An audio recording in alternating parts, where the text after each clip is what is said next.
Hello, this is John Majori with MajoriOnBowie.com, and this is the MajoriOnBowie.com YouTube channel.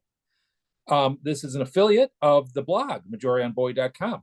So come back to the YouTube channel every week for at least one new interview every week and updated daily content on the blog, MajoriOnBowie.com.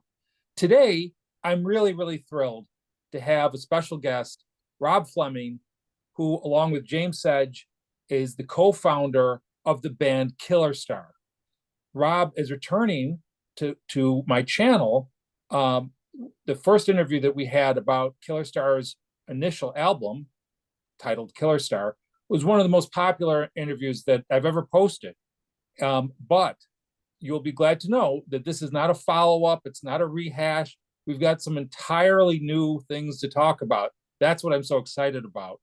So, Rob, first of all, before we get into it, welcome back, and it's great to see you. Thanks, John. Thanks for having me back. Really appreciate it. Yeah, thanks for coming. So, KillerStar, if you're not familiar with the band or the album, but you recognize the name, it's because the name it comes from a Bowie song, New Killer Star. And the initial album, while Rob and James are the heart and soul of the album, David Bowie was skilled at many things, singing, songwriting, his art, but he was also a genius at identifying talent. And Rob and James managed to corral some of the best talent that ever worked with David Bowie, who collaborated on this album. So before we get into the new news, who are some of the collaborators who helped with that album? Yeah, it's quite a long list, and I wish I could say that we we had a grand plan for it, but it all happened very organically and with a lot of synchronicity. But yeah, the players on the album, along with James and I, we wrote the songs, and then the collaborators are Earl Slick. I think everybody knows Earl. Yeah. Gail Dorsey, Mike Garson, M. Griner, Tim Lefebvre, Donny McCaslin, Mark Platty.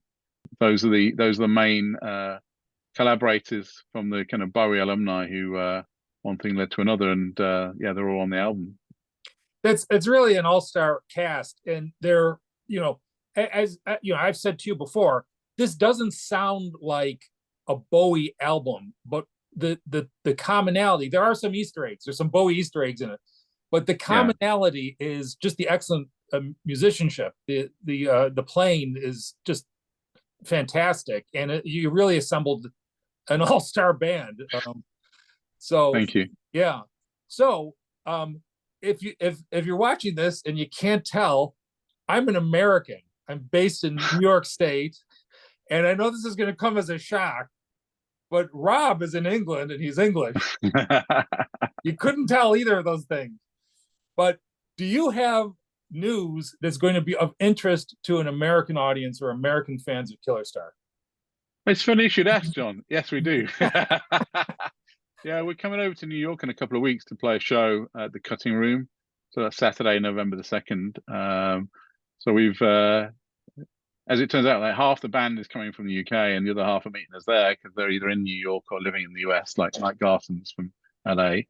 So yeah, we're really excited to do our US debut of this band in New York on November the 2nd. So it should be great. And I've heard such good things about the Cutting Room, which has actually held quite a few kind of Bowie related events, and I think David played there years ago, and Mark Platty's been hosting a yearly Sound and Vision Bowie few days. So it'll be a home for some of the players, but for us it's a new venue, so we're excited to do that. That's phenomenal. And so KillerStar, well, I'll put it in the form of a question: is KillerStar a touring band? If people miss this show, could they just see you in Poughkeepsie the following week? Unfortunately for the US, we're just doing this as a one-off, really, it's almost like a belated album launch for the US.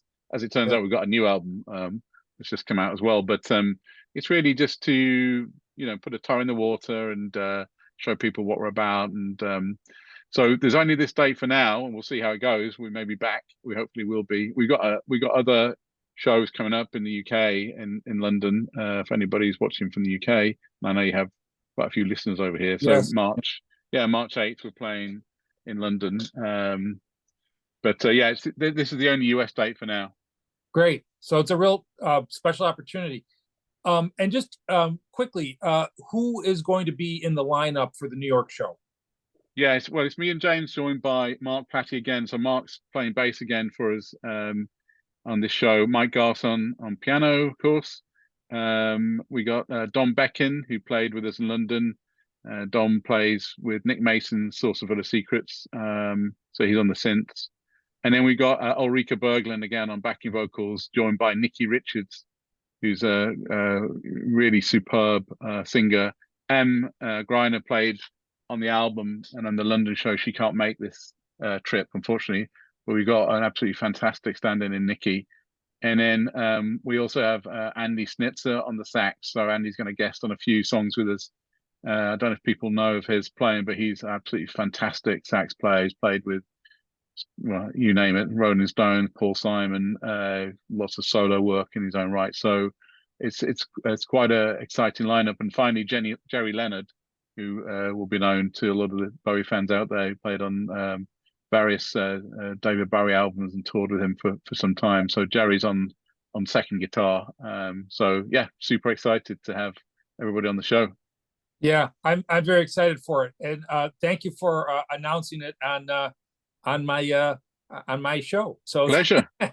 Yeah. So, Killer Star has a new album. The first album has been just receiving tremendous critical reaction, and I think it's, personally one of the albums of the year for me. It's just thank you, John. Yeah, very kind. I mean, I think it's wonderful, and everything I've read about it is praiseworthy, justifiably. But you've got a new album coming out. We do, yeah. We got this album, which happens to be here, KillerStar Reimagined. So it looks a little bit like the first album, but it's different colors. And yeah, I mean, what this album is, we just had a lot of music from the first album, and we were hearing in our heads kind of other versions of the songs. For example, a song where we thought, this could be great, more stripped back and ambient, more acoustic. And one thing led to another. We ended up working with Mark Platty. He did some alternate versions. So it's all music from the first album, but some of them sound very different. Some of them have had new music recorded onto them. They're not just remixes. Some of them start differently and end differently, and have different sections and so on. And then we also have a remix by the Anchoress, who's a fantastic musician based over here in the UK, and she did I think a very, very different remix of one of the songs as well. So that's what it is. It's really it's a companion album to the first one, the alternate versions or remixes. But I think what we're hearing is some people who've not heard the first album are really, really liking it, and that's their entry point into the music. So that's great. I mean, if we get some new followers from that, then that's awesome. Yeah, I saw the video for Should Have Known Better, the new version, and it struck me as considerably different than the first version. And so when we talked the first time, I had been listening to the album quite a bit. I decided I wanted to wait until I got a physical CD. So after seeing I Should Have Known Better, I Should Have Known Better, I stopped. So I'm actually looking forward to this, because most of the content on it I haven't experienced yet. Oh, cool. Cool. Yeah. Actually, the Anchoress remix of Should Have Known Better is the most radical alternate version on the album. It's really, really quite something. It's I mean, we love it. It's she's done some additional synths on the song as well, and but it's very, very different. And we got a video made by Frank Greiner, who's done music videos for Def Leppard and ELO and stuff. He's a really talented guy, and yeah, that we just put that out actually just now, so people can check it out on our YouTube channel if they want. But yeah, we're really happy how that one came out. Yeah, no, it was terrific, and it really, I mean, you get the sense that it's something different and new. Did you get, when you were doing this, did some of the songs turn out more radically different than you had anticipated? They did, yeah. We got the song Falling Through off the first album, and I think when we put the album out, we kept hearing in our heads like a more acoustic, more stripped back version bringing more of Mike's piano to the fore in the mix, because Mike plays some incredible piano on that, and frankly, you could almost just listen to that piano track alone and find it very satisfying, I think. So yeah, that ended up being more of a stripped back acoustic version, and then our own James Sedge, who plays drums and co-founder of the band, he did a mix which is very different of the same song, which is like an ambient version, very, very stripped back, which people seem to love, which is great. So they ended up being, very different than we ever thought they would be. But we love them. Yeah. Yeah. So do you envision future albums? We do. Yeah, we're actually writing material at the moment. In fact, we got a song fairly far along, but we don't have an album's worth yet. So we'll definitely have another album coming out. Yeah. And we actually recorded the live show in London that we did in March, and that's all mixed, and we may put that out as a live album, but we've not yet finalized that. But yeah, probably we will, I should think.